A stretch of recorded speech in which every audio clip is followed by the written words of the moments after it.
Sziasztok! Ma megnézzük ismét, hogy mi várható a következő 48 órában. Megint a szokásos citrin és ametist csoport, 1-es és 2-es csoport, és lássunk is hozzá, lássuk, hogy mit tartogatnak. Mára milyen üzenetek érkeznek, mi az, amire figyeljünk, ami jöhet számunkra, és kezdjük is akkor az 1-es csoporttal, hogy nekik milyen üzenet érkezik, mi várható, esetleg mi az, amire felhívják a figyelmet a lapok. Lássuk, akkor mi az,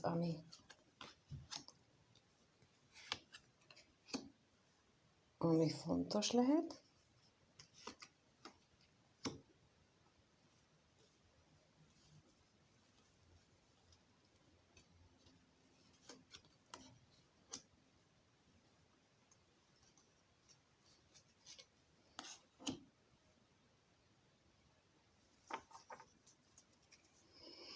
Kijött rá ugye a ház, a gyűrű, az egerek, a gyermek és az útkereszteződés. És ebből nekem az jön, hogy egy olyan kapcsolat, vagy egy olyan élethelyzet, amit eddig biztosnak és stabilnak hittünk, az most valahogy kibillenik. Egyes esetekben meg is szűnik, vagy igen, kilép az életünkből, hogy helyet adjon egy másiknak. Egy másiknak, ami új lehetőségeket hoz a számunkra. Mert itt most az útkereszteződést nem a döntésnek érzékelem, sőt, amikor leraktam, akkor is az jött, hogy ez lehetőségek. És most is ugyanígy érzem. Tehát, hogy ez nem egy olyan döntés, mint ahogy általában szokott, hogy na, döntsd el, hogy jobbra, balra, előre, hátra. Nem, így a gyermekkel együtt azt jelenti most a számomra, azt érzem, hogy ez egy olyan új dolog lesz, ami rengeteg lehetőséget tartogat majd.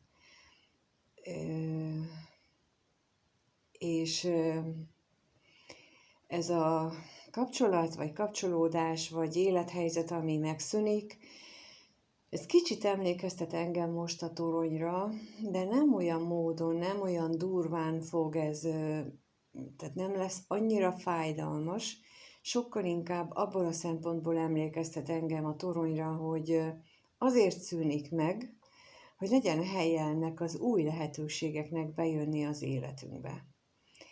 És csak is kizárólag ezért, és az a része szűnik meg belőle, ami gátolja azt, hogy ezek az új dolgok megérkezhessenek. És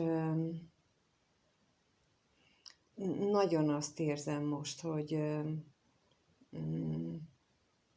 hogy már egy ideje szeretnének jönni ezek a lehetőségek.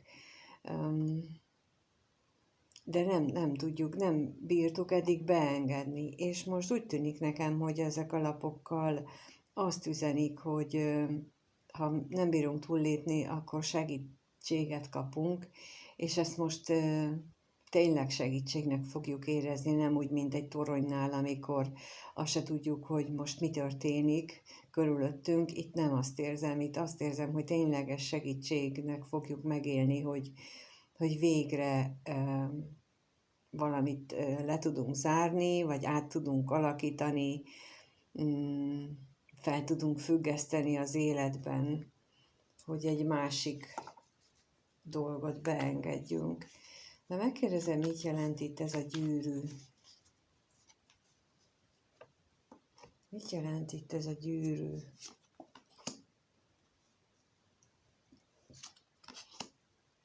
Kijött a kulcs és a férfi főszemély, és lehetséges, hogy ez tényleg egy párkapcsolatra vonatkozik, ez a helyzet megértése és lezárása, átalakítása. Inkább átalakítást érzek itt, mint annyira lezárást. ezzel a kulccsal sokkal inkább azt érzem, hogy nem is biztos, hogy a férfival kapcsolatos párkapcsolatunknak a lezárását fogja jelenteni, vagy átalakulását, hanem a férfi által, vagy férfi tettei, mondatai által lesz egyfajta felismerésünk, ami egy adott szituációnak az értelmezését, megfelelő értelmezését fogja jelenteni, és ez lesz pozitív élmény, tehát nem úgy fog hatni ránk, hogy ránk döntik a házat, vagy kidobnak az ablakon bennünket, mint egy toronynál, hanem hogy egyfajta megértést fog ez számunkra jelenteni. De mit hoz itt a gyermek? Milyen egyéb új információt kaphatunk ezzel kapcsolatosan a gyermekre vonatkozóan?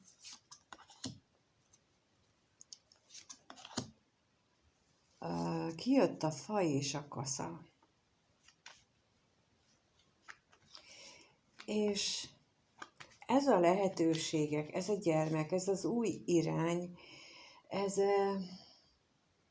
egy olyan állapotot jelent nekem, amikor azt mondja, hogy belemerünk állni az áramlásba, belemerünk állni az élet folyásába, és ezt a ragaszkodást a régi dolgainkhoz, ezt mint egy fa oda van gyökerezve valamilyen korábbi hitrendszerünkhöz, vagy szokták azt mondani néhányan, hogy ez a családunkban így szokás, és most valahogy ez a mondat jött, tehát, hogy ez a gyermek, ez az új lehetőség egy ilyen szokást, egy ilyen családunkban így szokás dolgot tud majd megváltoztatni és lezárni, átalakítani, és tényleg lehetőségként tudjuk majd megélni azt, ami majd jön.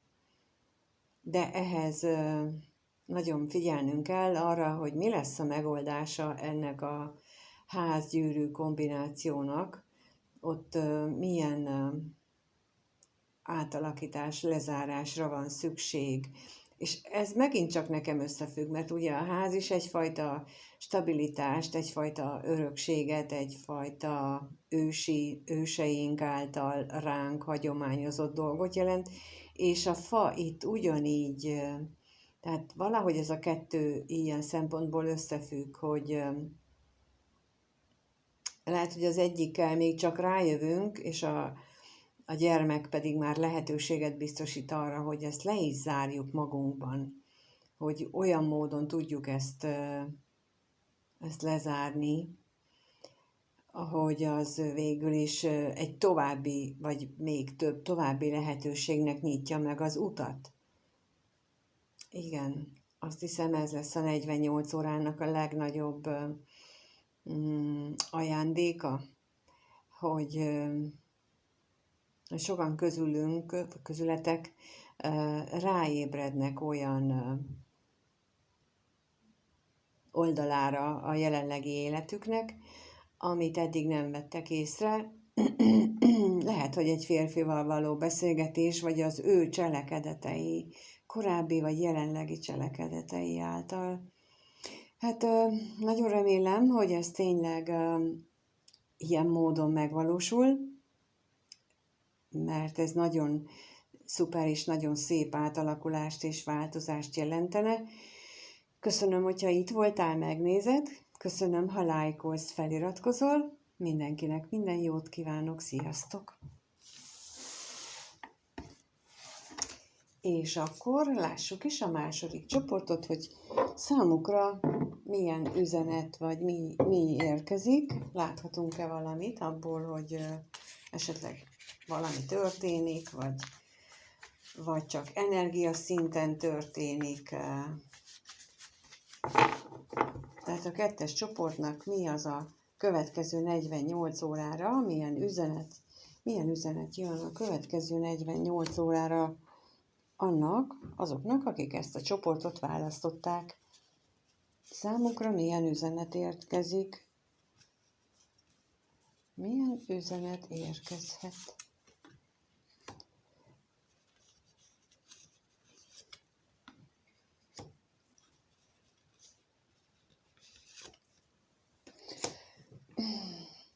Már itt a botok lovagjánál szerettem volna újongani, hogy de jó, mert hogy a kardok királynője botok lovagja, kelyhek 9-ese, botok 6-osa, és itt mindegyik nagyon-nagyon szép lap, és a végére oda bígyeztődött a kardok 2-ese, ami egyfajta a döntésképtelenséget is jelent, de tulajdonképpen ez önmagában véve így nem is olyan rossz, mert ha csak azt nézem, hogy a középpontban a kelyhek 9-ese van, az a minden érzelmi kívánságunk megvalósul, és a siker, a győzelem lapja követi, ami aztán jelentheti utána a kardok 2-ese azt is, hogy a győzelem pillanatában nem tudjuk eldönteni, hogy melyik irányban haladjunk tovább, de minden esetre itt nagyon sok cselekvő lap van, tehát itt azt gondolom, hogy ebben akik ezt a csoportot választották, számukra azért történnek is dolgok, nem úgy, mint a másik csoportnál, ahol inkább energiaszinten érkeztek tanácsok. Itt lehetőség lesz arra, vagy lehetséges az, hogy valami lendületesen berobban az életünkbe, a kardok királynője életébe ráadásul, aki hát örömmel fogadja. Hát legalábbis nézzétek meg a lapot, olyan, mintha ugye a botok lovagja a kardok királynője felé lovagolna, és ő pedig fölemeli a kezét, hogy üdvözölje, hogy jaj, légy üdvözölve, nagyon-nagyon jó, hogy jöttél, pedig a kardok királynője, ő nem egy érzelmes királynő, ő sokkal inkább egy ésszel, logikával megáldott személy, aki képes uralni az érzelmeit, és a szenvedélyét is képes uralni, tehát ő mint egy ridegen uralja az életét, és jön a botok lovagja, akinek viszont nagyon örül, mert úgy gondolja, hogy meghozza számára mégis azt a feloldódást. Igen. Talán pont ezért örül.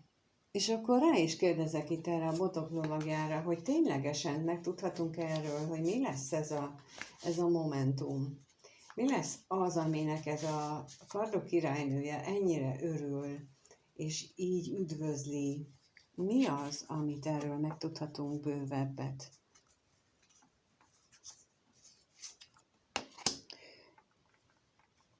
Megérkezett az uralkodó és uralkodónő. Hát milyen gyönyörű. A botok lovagja és a kardok királynője. Az ő találkozásukból megszületett ez a fenséges páros, aki az egyik, az uralkodó, a tüzet, a lendületet, a szenvedélyt, az uralkodónő meg a bölcsességet megtestesíti, és a kardok királynőjéből lesz az uralkodónő, és a botok lovagjából pedig mindjárt egy uralkodó, ahogy ők egyesülnek. És nem látom, mondjuk ebből utalást arra, hogy ez tényleg fizikailag megtörténik, illetve tényleges találkozást jelent, mert itt ebből nem, de egyfajta ígéretet érzek belőle. Mert abban a pillanatban, hogy ők átalakulnak uralkodó és uralkodó nővé, akkor teljesen egyértelmű, hogy a kelyhek 9-es és a botok 6-os miért van itt, hiszen az ő érzelmeik az érzéseik tényleg a beteljesülést megélik, és a sikert koronázza az útjukat, hiszen ők az uralkodó és az uralkodónő. És csak azt kell eldönteniük, hogy melyik őjük halad elől. És a kardok kettesével. De megkérdezzük még itt a siker lapját, a botok hatost, hogy arról milyen információt kaphatunk még pluszban.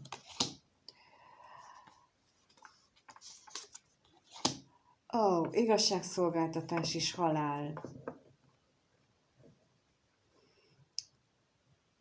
A siker, mint az isteni igazság megnyilvánulása, és a halál pedig egy átalakulást jelent itt, amikor ez a két személy, ez a két lélek, ez megtapasztalja ezt a gyönyörű átalakulást.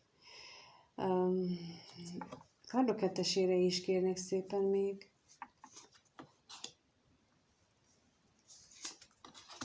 Kijött rá a botok hármas és az érmék 10-es.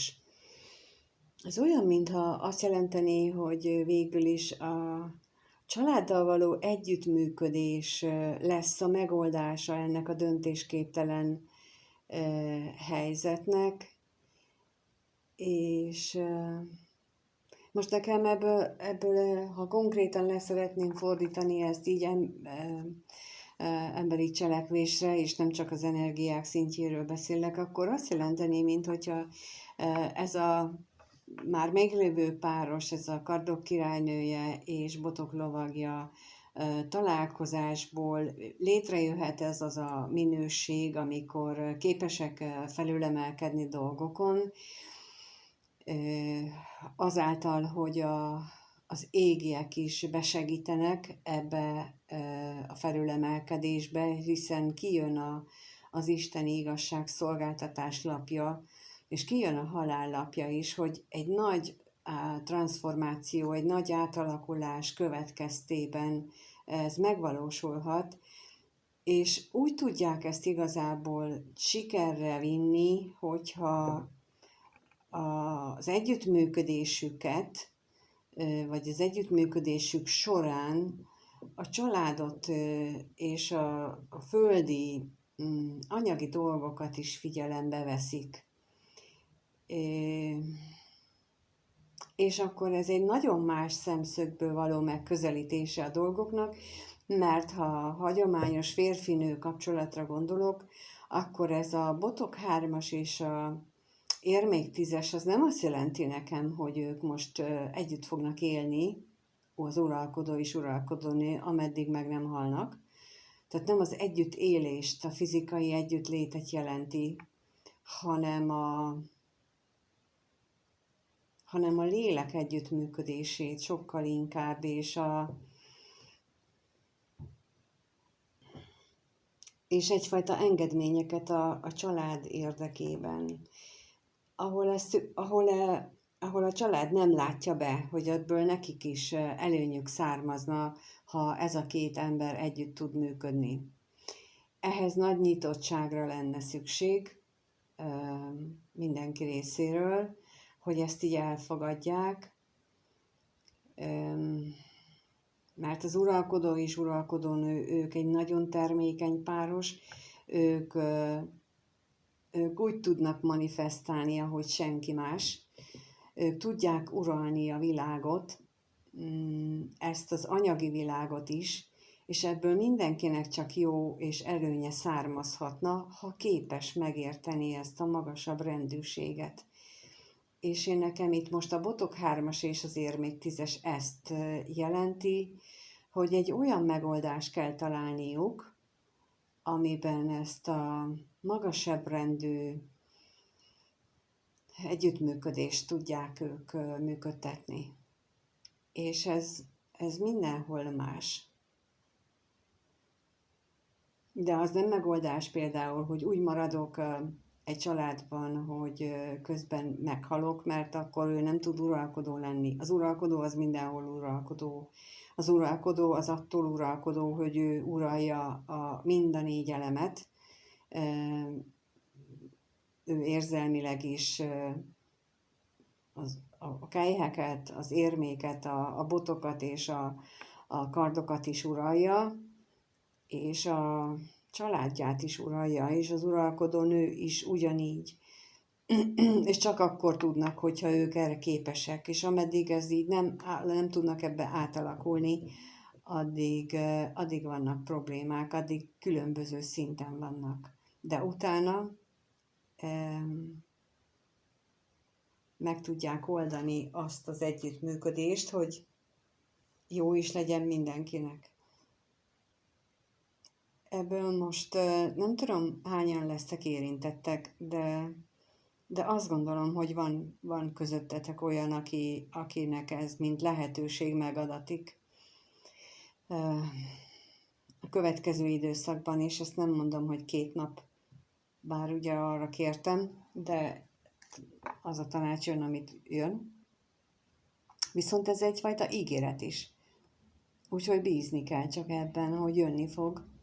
Meg fog érkezni az a botok lovagja, ha te a kardok királynője vagy fordítva, hogyha ha te vagy a botok lovagja, akkor oda tudsz menni a kardok királynőjéhez, és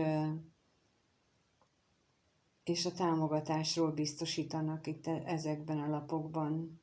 A győzelemről, a sikerről. Nagyon, nagyon szép. És az energiája is nagyon finom. Nagyon jó érzés ennek az egésznek így most. Úgyhogy aki ezt a csoportot választotta, kívánom, hogy sokótoknak, vagy mindötöknek ez beteljesüljön, hogy mindannyian élvezzétek ezt a változást, minél előbb és minél tovább.